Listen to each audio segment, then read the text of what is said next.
नमस्कार, हमारा उत्तराखंड में आपका स्वागत है। मैं हूं आपके साथ भावना त्रिपाठी। रुक करेंगे प्रदेश की तमाम बड़ी खबरों की ओर।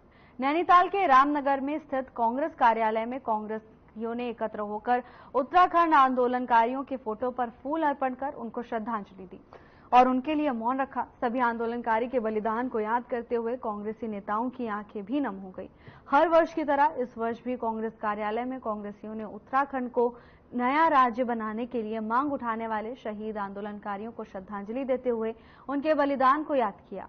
कांग्रेसी नेता रणजीत सिंह रावत ने कहा कि जिस उद्देश्य के साथ उत्तराखंड को नए राज्य और नई पहचान बनाने के लिए उत्तराखंड के आंदोलनकारियों ने अपने प्राणों की आहुति दी, वो उम्मीद अभी तक उत्तराखंड में पूरी नहीं हो पाई है।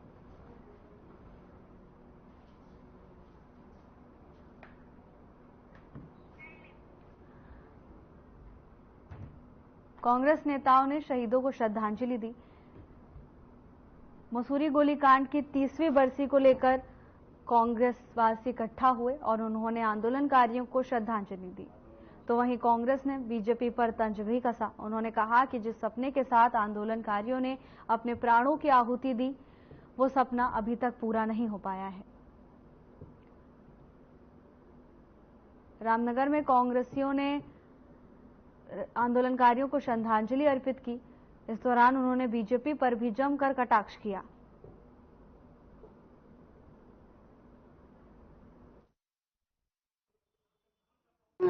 शहीदों की कुर्बानी से, जिन आंदोलनकारियों के संघर्ष से राज्य का निर्माण हुआ, हमें एक राजनीतिक, भौगोलिक, सामाजिक पहचान मिली। उसके लिए आज उन शहीदों को, उन संघर्ष के साथियों को यहाँ पर याद किया गया।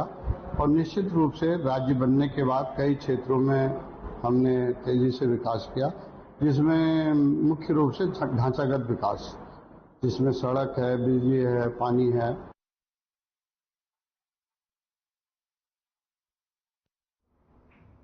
हरिद्वार के पेंटागन मॉल में अवैध तरीके से चल रहे हुक्का बार के खिलाफ हिंदू महासभा ने कार्रवाई की मांग की।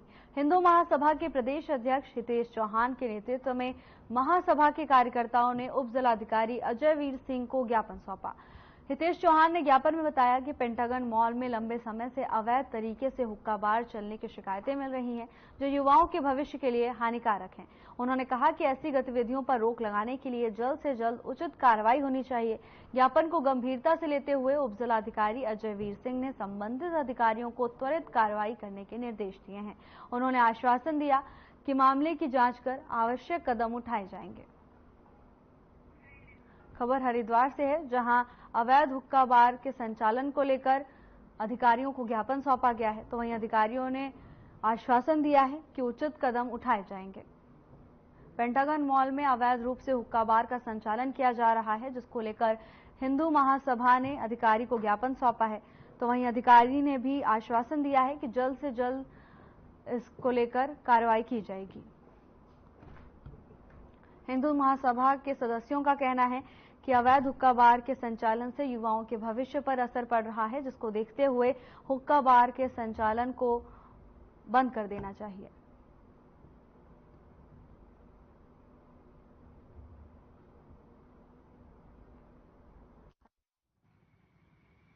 आज हम जो हरिद्वार जिला है हमारा, बहुत महत्वपूर्ण और बहुत हमारा तीर्थ नगरी है। यहाँ पे नशे का कारोबार बढ़ता जा रहा है और उस नशे के कारोबार के संबंध में बहुत सारे बार खुले हुए हैं, जिनमें अवैध हुक्का बार चल रहे हैं। उन अवैध हुक्का बारों पे हमने एसडीएम साहब को ज्ञापन दिया है अंतर्राष्ट्रीय हिंदू महासभा के बैनर तले कि उन अवैध जो बार खुले हुए हैं, हुक्का बार, नशे का काम उनमें भी चल रहा है, तो उन पे कार्रवाई की जाए और सख्त से सख्त कार्रवाई की जाए। तो एसडीएम साहब ने अच्छा रिस्पॉन्स दिया है। उन्होंने कहा है जल्द इसका संज्ञान लेके मैं अपने स्तर से ही कार्रवाई करूंगा और जो भी ऐसे होंगे उन पे कठोर कार्रवाई की जाएगी और लाइसेंस भी रद्द किया जाएगा। हरिद्वार के ज्वालापुर कोतवाली क्षेत्र में अपराध की घटनाएं थमने का नाम नहीं ले रही। ताजा मामला अवधूत मंडल आश्रम के पास का है, जहां मॉर्निंग वॉक पर निकली एक महिला के गले से बाइक सवार बदमाशों ने चेन झपट ली। घटना के दौरान बदमाशों ने फायरिंग भी की, जिससे इलाके में सनसनी फैल गई। जिसकी सूचना मिलते ही पुलिस मौके पर पहुंची और मामले की जांच शुरू कर दी गई है।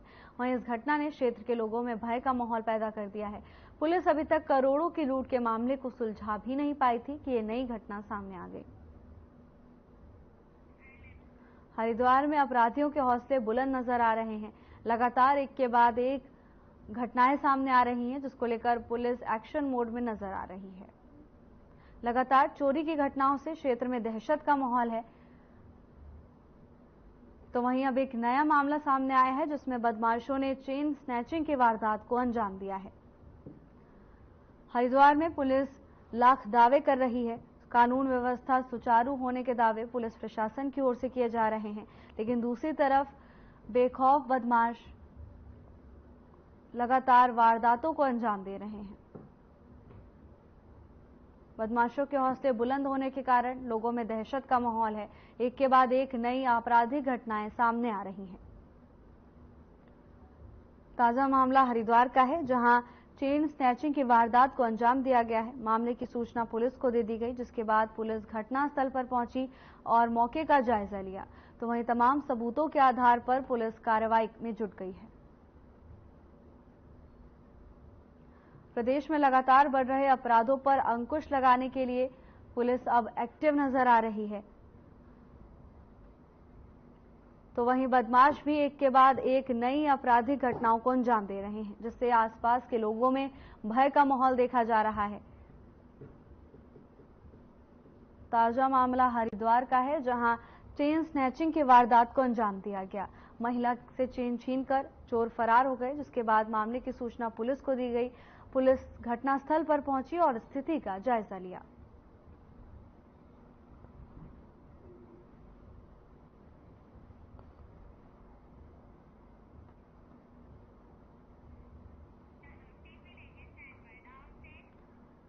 लंबे समय से मिल रही अवैध खनन भंडारण की सूचनाओं पर अब प्रशासन ने सख्त कदम उठाने का निर्णय लिया है।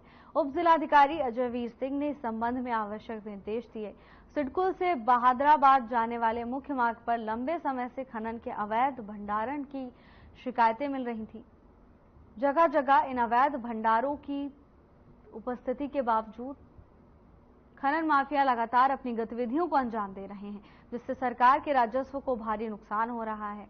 हालांकि समय समय पर प्रशासन द्वारा इन अवैध भंडारणों पर कार्रवाई की जाती रही है।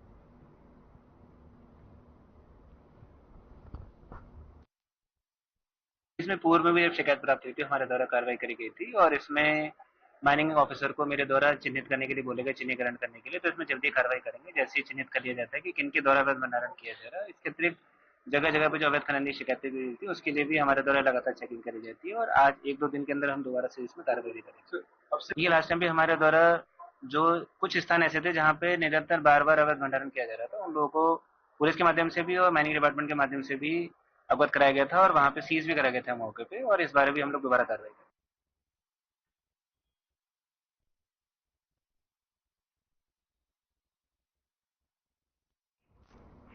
नंदानगर घाट में नाबालिग लड़की से अश्लील हरकत करने वाले विशेष समुदाय के व्यक्ति को बिजनौर से गिरफ्तार कर चमोली लाया गया, जहां माननीय न्यायालय के समक्ष उसे पेश किया गया।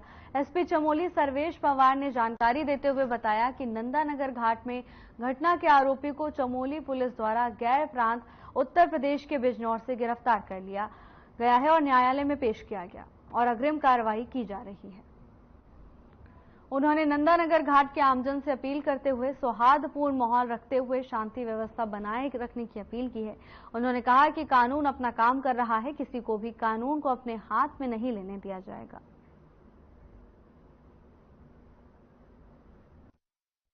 31 तारीख को थाना नंदनगर घाट में एक तहरीर दी गई। एक नाबालिग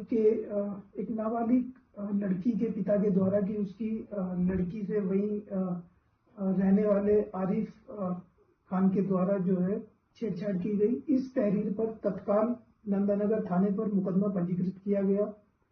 उसके क्रम में चमोली पुलिस द्वारा एक्यूज को गिरफ्तार कर लिया गया है और आगे की जो वैधानिक कार्रवाई है वो की जा रही है।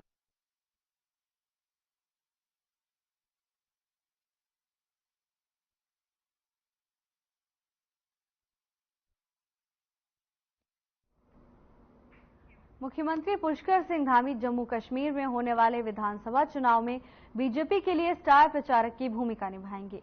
बीजेपी राष्ट्रीय महामंत्री तरुण चुग ने पत्र भेजकर सीएम के 3 दिन के लिए जम्मू कश्मीर में प्रचार करने का अनुरोध किया है। समान नागरिक संहिता सहित तमाम बड़े फैसले को लेकर मुख्यमंत्री धामी की देश भर में खासी चर्चा है। इससे पहले लोकसभा चुनाव में स्टार प्रचारक की भूमिका निभा चुके हैं। लोकसभा चुनाव में भी सीएम धामी ने उत्तराखंड में 109 तो देश के विभिन्न राज्यों में 95 बड़ी जनसभाएं और रोड शो में शिरकत की थी।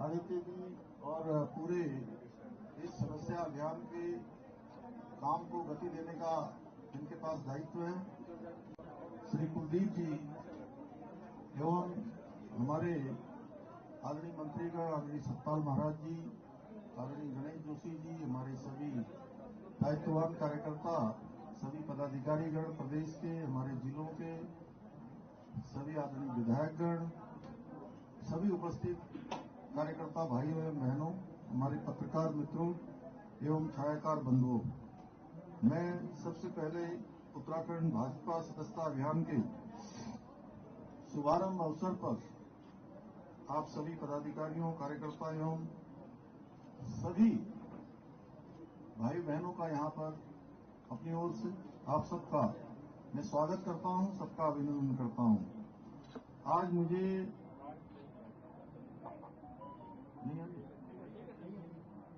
मुझे प्रदेश भाजपा के प्रथम सदस्य के रूप में सदस्यता ग्रहण करके अत्यंत हर्ष का अनुभव हो रहा है और इस अवसर पर मैं आप सबको देख रहा हूं, जिस प्रकार से आप सबके अंदर असीम जोश है, उत्साह है, ये बता रहा है कि सदस्यता का जो ये नया अध्याय आज हम सब मिलकर शुरू कर रहे हैं, बहुत ही बृहद होने वाला है, बहुत ही सशक्त होने वाला है। आदरणीय प्रधानमंत्री मोदी जी ने कल भाजपा केंद्रीय कार्यालय से सदस्यता अभियान की शुरुआत की और उसके बाद आज हम उत्तराखंड में भारतीय जनता पार्टी के सदस्यता अभियान का प्रारंभ कर रहे हैं। यह सदस्यता अभियान महज एक सदस्यता अभियान नहीं है, बल्कि यह हमारा संगठन पर्व भी है, जिसके अंतर्गत हम सब लोग मिलकर भारतीय जनता परिवार को, भारतीय जनता पार्टी के परिवार को और अधिक मजबूत और सशक्त बनाने के लिए नए सदस्यों को जोड़ने का काम करेंगे। घर घर जाकर लोगों को पार्टी की रीति नीति और पद्धति से जोड़ने का काम करेंगे, उनको जानकारी देंगे। भाइयों बहनों, भारतीय जनता पार्टी विश्व की सबसे बड़ी राजनीतिक पार्टी होने के साथ ही सबसे लोकतांत्रिक और जीवंत पार्टी भी है। वर्तमान में 18 करोड़ से अधिक सदस्यों वाली पार्टी होने के बावजूद पार्टी के संविधान के अनुरूप पूरे लोकतांत्रिक तरीके से पुनः नए सदस्यों को जोड़ने की शुरुआत करना हमारे लोकतांत्रिक मूल्यों को दर्शाता है कि हमारी पार्टी पूरी तरह से लोकतांत्रिक प्रक्रिया के तहत संचालित होती है। इसके साथ ही भाजपा की यह परिपाटी है कि हम अपने कार्यकर्ताओं और सदस्यों को अपने परिवार की तरह आदर देते हैं, सम्मान देते हैं और सदस्य बनाने के बाद हमेशा उनके संपर्क में रहते हैं, उनको भूलते नहीं हैं। अब इस अभियान के तहत जो करोड़ों लोग भाजपा के सदस्य बनेंगे, वो हमारी पार्टी के लिए महज एक आंकड़ा नहीं होंगे, बल्कि वह सब हमारे परिवार के सदस्य होंगे। और कभी कभी हमारे पत्रकार बंधु अक्सर ये पूछते हैं कि आखिर भारतीय जनता पार्टी में ऐसा क्या है कि करोड़ों लोग भारतीय जनता पार्टी से चुने चले जाते हैं और करोड़ों करोड़ों की सदस्यता हो जाती है। भाजपा पूरे विश्व का सबसे बड़ा राजनीतिक संगठन बन जाता है। तो भाइयों बहनों, मैं उनसे कहता हूं, आज के समय में भाजपा विश्व की सबसे बड़ी राजनीतिक पार्टी है, क्योंकि हमारी पार्टी में कोई भाई भतीजावाद नहीं चलता है। हमारी पार्टी में जातिवाद, क्षेत्रवाद, धनबल, बाहुबल नहीं चलता है। हमारी पार्टी में बूथ पर काम करने वाले एक सामान्य से सामान्य कार्यकर्ता को भी उतना ही सम्मान देती है जितना कि बड़े बड़े पदों पर बैठे हुए लोगों को मिलता है। भाजपा एकमात्र ऐसी पार्टी है जो अपने एक छोटे से कार्यकर्ता को भी बड़ी जिम्मेदारी देने का मौका देती है। और उसका उदाहरण, जीता जागता उदाहरण आप सबके सामने मैं भी हूं कि हमारी पार्टी में इससे कोई फर्क नहीं पड़ता कि आप किस पद पर हैं या नहीं हैं। पार्टी तो बस आपकी पार्टी के प्रति जो ईमानदारी है, लगन है, निष्ठा है, समर्पण है, उसका हमेशा आकलन करती है। इसलिए राष्ट्र भावना को प्रथम मानकर हमारी पार्टी ने देश की राजनीति में महत्वपूर्ण योगदान दिए हैं और हमारी सरकारों ने देश के अंदर अनेकों ऐसे निर्णय लिए हैं जिससे न देश का वर्तमान ही नहीं बल्कि देश का आने वाला भविष्य भी बेहतर हुआ है।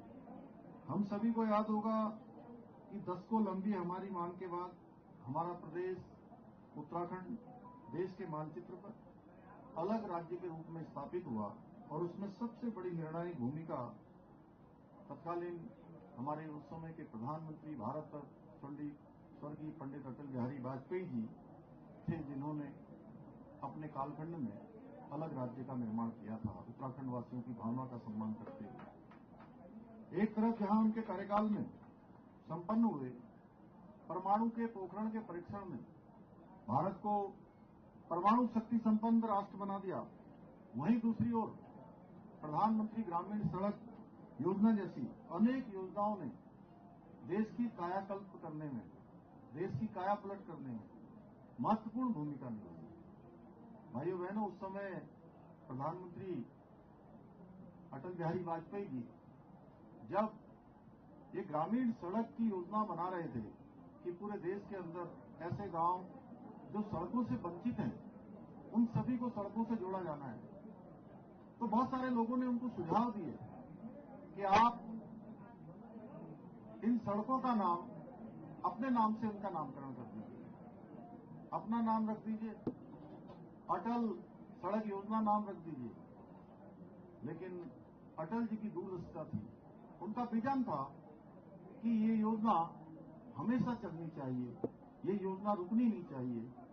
अगर मैं अपने नाम से रखूंगा तो दूसरे प्रधानमंत्री को उतना इस पर इंटरेस्ट नहीं होगा, इसलिए उन्होंने कहा कि ये योजना प्रधानमंत्री जी के नाम से रखी जानी चाहिए। इससे जो भी प्रधानमंत्री आएगा इस योजना को आगे बढ़ाएगा, इस योजना को विस्तार देने का काम करेगा। इसलिए प्रधानमंत्री ग्रामीण सड़क योजना रखी गई। वहीं अगर हम पिछले 10 वर्षों की बात करें तो आदरणीय नरेंद्र मोदी जी के नेतृत्व में भाजपा सरकार के द्वारा अनेक परिवर्तनकारी फैसले लिए हैं, ऐतिहासिक फैसले लिए गए हैं। उसमें चाहे 3 तलाक का समाप्त करना हो, पाकिस्तान पर सर्जिकल स्ट्राइक करनी हो, या कश्मीर से धारा 370 का खात्मा हो, या सीएए का कानून लागू करना हो, या फिर राम मंदिर का निर्माण हो, ऐसे अनेक निर्णय जिन्होंने भारत को एक नई पहचान देने का काम किया है। इसके साथ ही आदरणीय प्रधानमंत्री मोदी जी के नेतृत्व में उज्ज्वला योजना, आयुष्मान भारत योजना, किसान सम्मान निधि योजना और जनधन योजनाएं जैसी अनेक जन कल्याणकारी योजनाएं भारत के जन जन के जीवन स्तर को आज ऊपर उठा रही हैं। आदरणीय मोदी जी की दृढ़ता से प्रेरणा लेते हुए हमारी राज्य की सरकार ने भी प्रदेश के हित में अनेक कठोर निर्णय लिए हैं और जन जन के कल्याण हेतु अनेक योजनाएं लागू की हैं। यहाँ सभी निर्णय और योजनाओं की अगर बात करेंगे तो बात बहुत लंबी हो जाएगी। लेकिन इतना जरूर कहना चाहूंगा कि भारतीय जनता पार्टी अपने राज्य और राष्ट्र के हित में फैसले लेने से कभी भी कतराती नहीं, कभी भी पीछे नहीं हटती है। जो भी जरूरी फैसले राज्य राष्ट्र हित में लेने होते हैं, भारतीय जनता पार्टी की सरकारें उनको 1 मिनट की भी देरी किए बिना तत्काल रूप से उन फैसलों को लेती है। साथियों, भारतीय जनता पार्टी सिर्फ वर्तमान ही नहीं बल्कि भविष्य की योजनाएं बनाकर चलने वाली पार्टी है कि भविष्य में किस प्रकार की चुनौतियां देश समाज के सामने आने वाली है, उनके अनुरूप हमारी पार्टी पहले से योजना बनाती है। आदरणीय प्रधानमंत्री श्री नरेंद्र मोदी जी के नेतृत्व में भाजपा ने संकल्प लिया है कि आगामी 2047 तक भारत को एक विकसित राष्ट्र के रूप में स्थापित करेंगे और 2047 में जब भारत की आजादी की शताब्दी मनाई जा रही होगी, उस समय भारत हर क्षेत्र में विश्व का सिरमौर भारत होगा। भारत दुनिया का नेतृत्व कर रहा होगा और भारत पूरे विश्व को दिशा देने का काम कर रहा होगा। भारत दुनिया का अग्रणी भारत होगा। इस संकल्प को हम सबको मिलकर पूरा करना है। भारत को पुनः विश्व गुरु के रूप में स्थापित करने में हम सभी को अपने अपने स्थानों पर अपना योगदान देना है। हमारा संगठन जितना बड़ा होगा, हम उतने ही और अधिक सशक्त होंगे और अधिक मजबूत होंगे। उतनी ही मजबूती के साथ हम अपने राज्य और राष्ट्र की उन्नति में अपना योगदान दे सकेंगे। राष्ट्र और राज्य को आगे बढ़ाने में अपना योगदान सुनिश्चित कर पाएंगे। इसलिए मैं आप सभी को इस सदस्यता अभियान में सक्रिय रूप से योगदान देने के लिए आप सबको आग्रह करता हूं। ऑफलाइन के साथ ही ऑनलाइन मोड में मिस्ड कॉल, नमो ऐप, वेबसाइट और QR कोड स्कैन के जरिए भी पार्टी का सदस्य बनाया जा सकता है। और आज का समय ये टेक्नोलॉजी का समय है। अगर आप स्वयं वहां नहीं पहुंच पा रहे हैं तो सोशल मीडिया और फोन कॉल के माध्यम से एक एक व्यक्ति से संपर्क करें और उन्हें हमारे परिवार में, यानी कि भारतीय जनता पार्टी परिवार में शामिल करें। मुझे पूरा विश्वास है कि राष्ट्रीय अध्यक्ष आदरणीय श्री JP नड्डा जी ने देश भर में 10 करोड़ नए सदस्यों को जो जोड़ने का लक्ष्य रखा है, उस लक्ष्य की पूर्ति में हमारा राज्य भी अहम योगदान देगा। अंत में मैं आप सभी से आह्वान करना चाहूंगा कि हम सभी अपने अपने क्षेत्रों में जन जन तक पहुंचे हैं और राष्ट्र हित में उन्हें भाजपा का सदस्य बनाने के लिए प्रेरित करें और अधिक से अधिक संख्या में उत्तराखंड में भाजपा परिवार में शामिल करें। इन्हीं शब्दों के साथ आप सबको पुनः संगठन पर्व की बहुत बधाई देते हुए, बहुत शुभकामनाएं देते हुए मैं अपनी बात को समाप्त करता हूं। जय हिंद, जय भारत, जय उत्तराखंड। भारत माता की, भारत माता की।